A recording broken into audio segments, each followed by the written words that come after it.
This is the first AI image my son made back in April 2023. And here is that same image animated into a video. Unlike the image, this video was created locally on his PC and it was 100% free. I'll show you exactly how to do this yourself and explain all the free tools I used. This isn't my first AI generated video. For my last YouTube video, I made this cool animation of a GPU flying off a graphics card and sprouting temperature sensors. I used this website, Hailuo AI, for that animation video. Hailuo lets you upload two images, the first frame and the last frame of the video, then it fills in the middle and makes a 6-second video based off of your prompt. I used up my free trial, so to do any more, they would charge me $8 a month. I was really tempted to pay because Hailuo is really good, but I wanted a workflow that was free. My solution works exactly like Hailuo by creating a video between two images based on a prompt. Don't worry about the complex interface, I'll explain it all later. So I fed in my picture of the wizard with 6 fingers as the first frame and the wizard with 5 fingers as the last frame. In the prompt, I told it to have the wizard look at his 6-fingered hand in surprise and astonishment. Yeah, that's the look. He brings the orb in his left hand closer to his right hand, and the magic removes the extra finger. It absolutely would not work. I tried so many times. Then I gave up. I made a new image for the last frame that had the right hand under the magic orb in the left hand. It took a few tries to get the correct picture because the image generator kept changing the wizard's hood, so I did a quick and dirty Photoshop job to get the 2-pointed hood back. The only issue is sometimes the 6 fingers would disappear before the right hand reached the orb, but I eventually got the one that I liked. Then I used the picture of the right hand under the orb as the start frame and the 5-fingered wizard image as the last frame and quickly generated a video for that. So now I had finger magic, so it was time for the ball magic. This was pretty quick to make. Let's dig into the details so you can do this for yourself. First, you need an image. You can start with a real photo or an AI-generated image with any of the many free AI image generators online. Once you have the image, take it straight into Nano Banana 1. Nano Banana was the code name Google used when they were testing this with the public, and it stuck a lot more than the real name, which is Gemini 2.5 Flash Image. Google also came out with Nano Banana Pro, which is the second version, but that costs money, and I promised free, so we're sticking with free. To access it, you go to Google AI Studio at aistudio.google.com, click Get Started. You might need to log into your Google account. Click on Playground on the left side, click Gemini in the middle, and then in the right-hand column, click on the first box and scroll down to select Nano Banana. Upload your first image and in your own words, tell Nano Banana how to change it. If this is your last frame, tell it what it should look like 5 seconds before that image. For me, my wizard image was the first frame, so I told Nano Banana to capture mid-action as the wizard throws a powerful magical orb forward like a pitcher hurling a baseball. It didn't get it quite right, so I told it not to add magic to the back right hand. That didn't work either, so I was more direct and told it to remove the blue lines from the ball to the back hand. That worked. Then I had it add more blazing magic to the ball so it appears to be flying forward with tremendous speed and force. Perfect. There are models that can do the same thing as Nano Banana 1 and can also run locally on your computer so you can modify images for free without Google. I might look into that in the future, but you're here for the free AI video generation. And now that I have my first frame and my last frame images, I'm ready to make my video. For this, I'll use ComfyUI.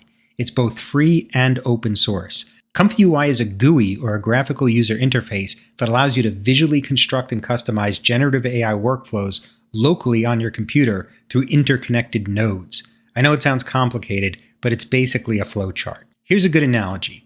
Think of ComfyUI as a kitchen. It's where you turn ingredients into meals. In our case, the meal is the video output. Each station in the kitchen is a node. The ingredients flow from station to station, like raw potatoes washed in the sink, chopped at the cutting board, seasoned at the seasoning station, cooked in the oven, and eventually plated. Those stations are all nodes in a ComfyUI workflow. The workflow is the recipe. It's literally a JSON file that gives labels and values, just like a recipe. The image and a prompt are our ingredients, and the AI model is the chef. Models are measured in billions of parameters. Think of those as the chef's years of experience. So while a 5 billion parameter chef can make a solid batch of French fries, a 27 billion parameter chef can create amazing next level fondant potatoes. But where the small 5B parameter chef is happy cooking in your tiny apartment kitchen, the 27B Michelin-starred chef won't work in anything but a modern state-of-the-art industrial kitchen. In this analogy, the size of your kitchen is the amount of VRAM or video RAM you have on your graphics card. I'll show you how to install this later, but for right now, let's tour this workflow in ComfyUI. In step 3 here, you select the start frame image, and below you select your end frame image. In step 4, you enter your prompt in the green box. If there's text in there, just erase it and put in your own words. This is called the positive prompt. Below is the negative prompt in the red box. It's in Mandarin, but here's what it says in English. No need to touch the negative prompt. You can leave the positive prompt empty, but you might not get very much action in the video. Below that, in step 5, you set the video size and length. Width and height control the dimensions of the video. It can differ from the image resolution, but I try to keep the aspect ratio the same for predictability. Another cool trick is to lower the resolution when you're experimenting with different prompts to speed up the video generation. My original resolution of 1024 by 1024 took about 10 minutes per video, but lowering to 512 by 512 took only about 3 minutes, and down to 256 by 256 took about 1.5 minutes per video. When you find a prompt that works, bump the resolution back up and run the same prompt. The higher resolution video won't be exactly the same, but it should be very close provided you use the same seed, which I'll get to shortly. The length widget controls the total number of frames in the video. We all know videos are just still images quickly shown in sequence. The number of frames per second is set up here in the Create Video node where it says FPS. At 16 frames per second for 81 frame length, you get a 5-second video. Technically, this should be 80 frames, but for some reason the length always sets higher by 1. Keep in mind that going too high in the resolution or video length can cause you to run out of video memory. If you hit the limit, drop down one or the other. And if your video card has too little VRAM, try shorter or lower resolution videos to see if they can generate on your card. The last 2 settings are optional. First, under Sampler Name in both KSampler Advanced nodes, we use Euler. If you click this, there is a drop-down with lots of other choices. I've read that Res Multi-Step gives better prompt adherence, but I didn't notice a difference. Second, under the first KSampler Advanced node, there is a Noise Seed widget and a Control After Generate widget. Widgets are just the values you enter. The seed value is the starting point for the random noise the diffusion model uses to generate the video. Don't worry, this automatically populates with a number, though you could put in a number directly if you wanted to. Using the same seed lets you use the same starting point. So if you found a good prompt using the low resolution trick and change the resolution higher but keep the same prompt and seed, the output should be similar. Alternatively, if your video is not what you want despite different prompts, try changing the seed to mix it up. Just pick something other than fixed under Control After Generate, like increment, decrement, or randomize, and it'll change for each generation. And if you forgot the seed for a video, just drag the file into ComfyUI and it'll show you the seed and the entire workflow. Isn't that cool? Once you have everything set, click Run. The nodes light up when activated so you can see the progress through the workflow. Once finished, you can preview the video straight from ComfyUI and find the files in the output folder under ComfyUI. So from my 4 images, I was able to make 3 video clips. Each clip is limited to about 5 seconds, but I can use the last frame of the prior clip as the first frame of the next clip. Then I edit the clips all together in a daisy chain to make a video as long as I want. Adjust the speed and add free sound effects, and you're done. Since this runs locally, it's uncensored and nothing is sent to the cloud. But generate responsibly, don't make anything illegal, harmful, or shady. And keep in mind that the first and last frame images follow the rules of whatever tools you use to make and edit them. Now let me show you how to install this on your PC. So go to comfy.org, click on Download ComfyUI. You'll see the download buttons for Windows and Mac, but those install the ComfyUI app. You don't want to install the app. Instead, you want the portable version of ComfyUI. There are 2 big reasons why. First, pretty much all the tutorials, guides, and answers you'll find online are based on the portable version, not the newer app. Second, the portable version is totally self-contained. If anything breaks, you can just install it again in a different folder, copy what you need, and delete the old one. So click on the Install from GitHub button. That opens the official ComfyUI GitHub page. On the right, click Releases, then scroll down to Assets. Download the file that matches your graphics card, AMD for AMD cards and NVIDIA for NVIDIA cards. Ignore the CU files. This downloads a 7Z file, which is the portable version of ComfyUI. Now you might be wondering why there isn't just one simple download button. There is, but it only works for Windows and NVIDIA cards. To get there, get out of the GitHub and go back to the top of the ComfyUI page. Click Resources and select Docs from the drop-down menu. Click Download and Install. This will open up the left-hand side where you can click Portable Windows. Now you'll see a blue Download ComfyUI Portable button.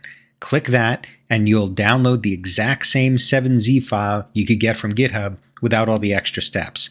No matter which way you got that ComfyUI Windows Portable 7Z file, you now need to extract it. If your Windows doesn't have the extractor built in, then go download 7-zip. Extract the file to your C drive or wherever you want to put ComfyUI and the models. You'll need at least 40 gigabytes of free space and a fast drive, so no spinning hard disk drives, only SSDs and NVMEs. Check the README and it will tell you how to run ComfyUI. In this case, I want to run the NVIDIA GPU bat file. Bat is just batch file that runs a bunch of commands on your PC. These can be malicious, but ComfyUI is open source, and we downloaded this directly from their GitHub, so I'm comfortable running this bat file on my PC. You can also right-click it and click Edit and see exactly what it's doing. It should install whatever else is needed, and then bam, you've got ComfyUI. It runs in your default web browser, but the page it points to, this 127.0.01, is actually pointing to your computer. This is not on the World Wide Web. It'll open up with these templates, but you can close it for now because that's not what we're here to do. Now that we have our kitchen installed, it's time to upgrade it a little. There are a few extensions that make the interface more user-friendly. The first is ComfyUI Manager. It helps with installing and updating nodes. This is the hardest one to install because you need to have Git. If you don't have it, go to git-scm.com, click on your operating system, which is Windows for me, download and run the exe file. It'll run you through a bunch of questions, but just pick the default for everything. Now go back to the ComfyUI Manager directions on the web page. It says you need to go to the folder ComfyUI/custom_nodes. In the address bar, type cmd to open the command line. Then copy and paste this line from the website. After it's done, close the browser and close the command window and restart ComfyUI by running that bat file again. It might give you some warnings, you can look those up later, but for now, as long as there are no errors, you should be fine. We'll use ComfyUI Manager to install the rest of the nodes. First, we want to install RG3 Comfy.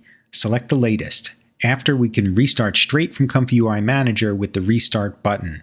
RG3 added this pyramid icon at the top next to the ComfyUI Manager buttons. This will give us a progress bar across the top next time we click Run. The last one is ComfyUI-Crystools. This adds resource monitors that show temps and usage of RAM, VRAM, the GPU, and the CPU. It's great. And now that our kitchen is all set up, it's time to pick our recipe and hire the chef. The recipe is the JSON file, and you can get it from this website. WAN 2.2 first last frame is the AI model, but we want the one with the fast 4-step LoRa. LoRa is short for low rank adaptation. It's a lightweight fine-tuning method for the model. Continuing with our kitchen analogy, it's like a new technique or method the chef learns. In this case, the LoRa helps the chef cook faster. This is a process LoRa, but there are other types of LoRas like style LoRas that can teach the chef a new cuisine or flavor style. The workflow file is small. Download it from the instructions and open it in ComfyUI. It will list a bunch of missing models. Do not check the Don't Show This Again box. It automatically won't pop up next time, but you need to download all of the models and put them in the right folders. The main chef here, our AI video model, is WAN 2.2 image to video, which is a 14 billion parameter model. On my son's 4070 Ti Super with 16 gigabytes of VRAM, it takes about 10 minutes to render a 5-second video. My PC has an older generation NVIDIA 3080 graphics card with only 10 gigabytes of VRAM, and it takes me about 45 minutes to render the same 5-second clip. Both systems fully saturate the card's VRAM and need to offload some of the work to the CPU and the RAM. This happens automatically in ComfyUI, and with Crystools, we can see it happening in real time. As a final test, I wanted to recreate the Hailuo infographic from my prior video, but this time using WAN 2.2. On the left is my original video from Hailuo, and on the right is WAN 2.2. Recreating this in WAN 2.2 took a lot more prompts per clip because Hailuo has better prompt adherence. I had some surprisingly good results, and I think the outcome from WAN 2.2 is just as good as Hailuo. With this workflow, you could theoretically make an entire movie 5 seconds at a time. And now that you have ComfyUI set up, I hope you'll explore other models and workflows to find the tools that fit your creative process even better.